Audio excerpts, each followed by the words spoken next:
اعوذ باللہ من الشیطان الرجیم بسم اللہ الرحمن الرحیم واتل علیہم نبأ ابنی آدم بالحق اذ قربا قربانا فتقبل من احدہما ولم يتقبل من الآخر قال لأقتلنک قال انما يتقبل اللہ من المتقین لئن بسطت إلي يدك لتقتلني ما أنا بباسط يدي إليك لأقتلك إني أخاف الله رب العالمين إني أريد أن تبوء بإثمي وإثمك فتكون من أصحاب النار وذلك جزاء الظالمين فطوعت له نفسه قتل أخيه فقتله فأصبح من الخاسرين فبعث الله غرابا يبحث في الأرض ليريه كيف يواري سوءة أخيه قال يا ويلتى أعجزت أن أكون مثل هذا الغراب فأواري سوءة أخي فأصبح من النادمين صدق الله العظيم وَاتْلُ عَلَيْهِمْ نَبَأَ ابْنَيْ آدَمَ بِالْحَقِّ اور پڑھیے ان کے سامنے آدم کے دو برحق بیٹوں کی خبر اذ قربا قربانا جب دونوں نے قربانی پیش کی کوئی قربانی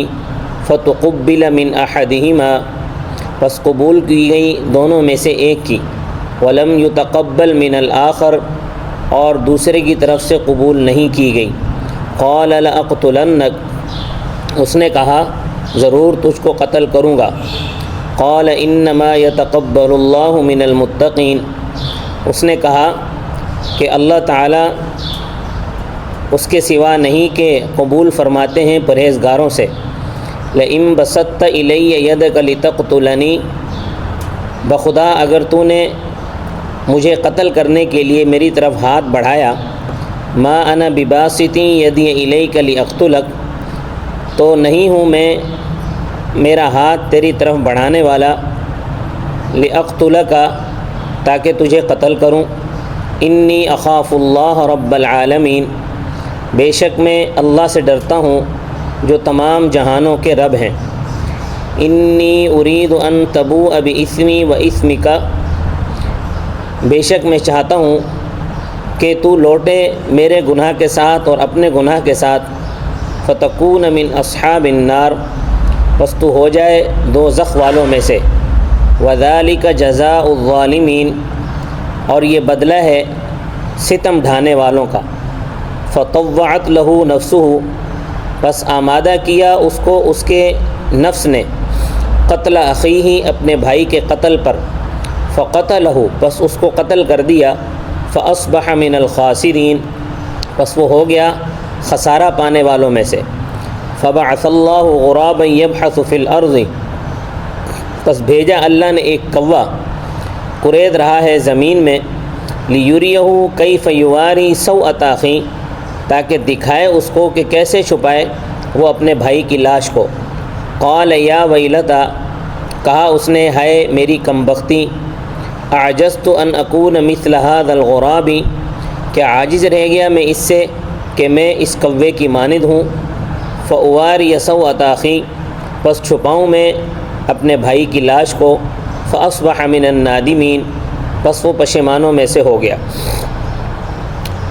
مضمون یہ چلا آ رہا ہے کہ مشرکین یہود و نصارہ تمہارے دشمن ہیں اور وہ ہر وقت تمہیں نقصان پہنچانے کے در پہ رہتے ہیں مگر اللہ تعالیٰ تمہاری حفاظت کرتے ہیں یہ اللہ تبارک و تعالیٰ کا بہت بڑا تم پر احسان ہے اب ایک واقعے کے ضمن میں یہ بتاتے ہیں کہ دشمن ہمیشہ غیر نہیں ہوتا کبھی اپنے بھی دشمن ہوتے ہیں کبھی بھائی بھائی کا گلا کاٹ رہا ہوتا ہے وہ واقعہ ان آیتوں میں یہ بیان ہوا ہے کہ حضرت آدم علیہ السلام کے دو بیٹے تھے ایک کا نام تھا حابیل اور دوسرے کا نام تھا قابیل حابیل اچھا لڑکا تھا اور قابیل ناقابل تھا دونوں نے قربانی دی یعنی بھیڑ دی دونوں کا مقصد اللہ کا قرب حاصل کرنا تھا دونوں نے کس مقصد سے قربانی کی تھی اور کس چیز کی قربانی دی تھی، اس کے بارے میں قرآن نے کوئی وضاحت نہیں فرمائی ہے، اور یہ بات کسی حدیث میں بھی نہیں آئی ہے۔ البتہ کچھ آثار اس بات پر دلالت کرتے ہیں، تو میرے خیال میں آثار کے در پہ ہونا بے فائدہ ہے۔ خلاصہ یہ ہے کہ حابیل نے اخلاص سے قربانی پیش کی، اس لیے اس کی قربانی قبول ہو گئی۔ قربانی کی قبولیت کی صورت یہ تھی کہ آسمان سے ایک سفید آگ آئی اور اس نے اس کی قربانی کو جلا کر خاکستر کر دیا، اور قابیل کے دل میں کھوٹ تھا، اس کی قربانی قبول نہیں ہوئی، اس کی قربانی پڑی رہ گئی۔ اس پر وہ جل بھن گیا، اس کے دل میں حسد پیدا ہو گیا۔ اس نے حابیل کو دھمکی دی کہ میں تجھ کو قتل کر کے رہوں گا۔ حابیل نے کہا کہ اللہ تعالیٰ تو پرہیزگاروں کی بھیٹ قبول کرتے ہیں، پرہیزگاروں کی قربانی قبول کرتے ہیں، تیری قربانی عدم اخلاص کی وجہ سے قبول نہیں ہوئی، تو اس میں میرا کیا قصور ہے؟ اور سن لے، اگر تو نے میرے قتل کے لیے اپنا ہاتھ بڑھایا تو میں تجھے قتل کرنے کی ہرگز کوشش نہیں کروں گا۔ کیوں؟ کیونکہ قتل سنگین گناہ ہے اور مجھے اللہ رب العالمین سے ڈر لگتا ہے، اور تو یہ حرکت کرے گا تو اپنے گناہوں کے ساتھ ساتھ میرے گناہ بھی اپنے اوپر ڈھوئے گا، یعنی میرے گناہوں کا بوجھ بھی تیرے اوپر پڑے گا اور تو جہنم میں جائے گا۔ اللہ تعالیٰ فرماتے ہیں کہ ستم گروں کی یہی سزا ہے۔ پھر کیا ہوا؟ قابیل کے نفس نے اس کو ابھارا اپنے بھائی کے قتل پر، اس کو آمادہ کیا کہ وہ اپنے بھائی کو قتل کر دے۔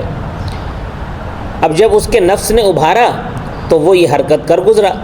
اور بڑے خسارے میں پڑ گیا۔ حدیث میں ہے کہ جو بھی ناحق قتل ہوتا ہے، اور قیامت تک جتنے بھی ناحق قتل ہوں گے ان سب کا گناہ کا ایک حصہ قابیل کو بھی جاتا ہے، کیونکہ اس نے ایک گناہ کی داغ بیل ڈالی، بنیاد ڈال دی۔ قتل ناحق کی اس نے جب بنیاد ڈالی ہے تو اس کو ضرور اس کا حصہ پہنچتا ہے۔ اب قابیل نے قتل تو کر دیا، اب اس کی سمجھ میں نہیں آیا کہ بھائی کی لاش کو کیا کرے، اس کے ساتھ کیا کرنا ہے۔ پریشان ہوا تو اللہ تعالیٰ نے ایک کوا بھیجا جس نے قابیل کے سامنے زمین کریدنی شروع کی۔ قابیل سمجھ گیا کہ لاش کو زمین میں دفن کر دیا جائے، تو اس وقت اس نے افسوس کیا کہ میرے پاس تو کوے جتنی عقل بھی نہیں ہے، مگر اب اس بیوقوفی کا کیا علاج کیا جا سکتا تھا۔ تو اس سے یہ معلوم ہوا کہ عبادت اگر اخلاص سے خالی ہو تو وہ عامل کے یعنی عبادت کرنے والے کے منہ پر مار دی جاتی ہے۔ تو اس آیت میں ایک یہ بھی اشارہ ہے کہ شروع سے ہی مردے کو زمین میں دفن کرنے کا طریقہ رہا ہے، نہ کہ لاش کو جلانے کا، کیونکہ دفن کرنے میں مردے کا احترام بھی ہے اور ماحولیاتی آلودگی سے حفاظت بھی ہے۔ جلانے میں انسان کی بے حرمتی بھی ہے، عام طور پر کپڑے پہلے جل جاتے ہیں اور آدمی کا سطر جو ہے وہ باہر آ جاتا ہے، بے پردگی ہو جاتی ہے، اور اس سے فضائی آلودگی بھی پیدا ہوتی ہے، جبکہ مٹی میں آلودگی کو جذب کرنے اور اس کو تحلیل کرنے کی قدرتی صلاحیت ہے، اس لیے دفن کرنے سے آلودگی پیدا نہیں ہوتی۔ اب آیات دیکھیں۔ وَاتْلُ عَلَيْهِمْ نَبَأَ ابْنَيْ آدَمَ بِالْحَقِّ، اور آپ لوگوں کو آدم کے دو بیٹوں کا بالکل سچا واقعہ پڑھ کر سنائیے۔ اذ قربا قربانا فتقبل من احدهما ولم يتقبل من الاخر، جب دونوں نے بھیڑ دی اللہ کی نزدیکی حاصل کرنے کے لیے تو ان میں سے ایک کی بھیڑ قبول کر لی گئی، یعنی قربانی قبول کر لی گئی، دوسرے کی قبول نہیں کی گئی۔ قال لأقتلنك، اس دوسرے نے کہا میں تجھ کو قتل کر کے رہوں گا۔ قال انما يتقبل الله من المتقین، تو پہلے نے کہا کہ اللہ تعالیٰ پرہیزگاروں ہی کی طرف سے قبول کرتے ہیں۔ لئن بسطت الی یدک لتقتلنی ما انا بباسط یدی الیک لاقتلک، بخدا اگر تو نے مجھے قتل کرنے کے لیے ہاتھ بڑھایا تو میں تجھے قتل کرنے کے لیے ہاتھ نہیں بڑھاؤں گا۔ انما یتقبل اللہ لاقتلنک،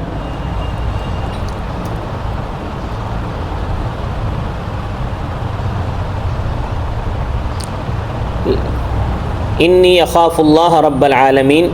کہ بے شک میں اپنے پروردگار سے ڈرتا ہوں، اللہ سے ڈرتا ہوں تو جو تمام جہانوں کے پالنہار ہیں۔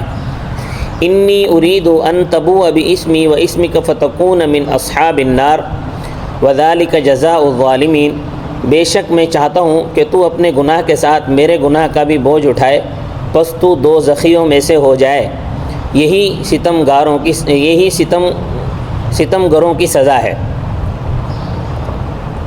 فطوعت له نفسه قتل اخیہ فقتلہ فاصبح من الخاسرین، بس اس کو اس کے جی نے اپنے بھائی کے قتل پر آمادہ کیا، چنانچہ اس کو قتل کر ڈالا۔ فاصبح من الخاسرین، پس وہ نقصان اٹھانے والوں میں سے ہو گیا۔ فبعث اللہ غرابا یبحث فی الارض لیریہ کیف یواری سوءۃ اخیہ، پس اللہ نے ایک کوا بھیجا جو زمین کورید رہا ہے تاکہ اس کو دکھلائے کہ وہ اپنے بھائی کی لاش کو کس طرح چھپائے۔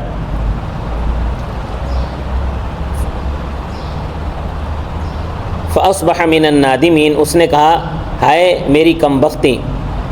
فبعث اللہ غرابا یبحث فی الارض لیریہ کیف یواری سوءۃ اخیہ قال یا ویلتی اعجزت، اس نے کہا ہائے میری کم بختی، ان اکون مثل هذا الغراب فاواری سوءۃ اخی فاصبح من النادمین، کیا میں اس کوے سے بھی گیا گزرا ہو گیا کہ اپنے بھائی کی لاش کو چھپاتا، چنانچہ وہ پشیمان ہو کر رہ گیا۔ اللہ تبارک و تعالی مجھے اور آپ کو ایسے گناہوں سے عام طور پر محفوظ فرمائے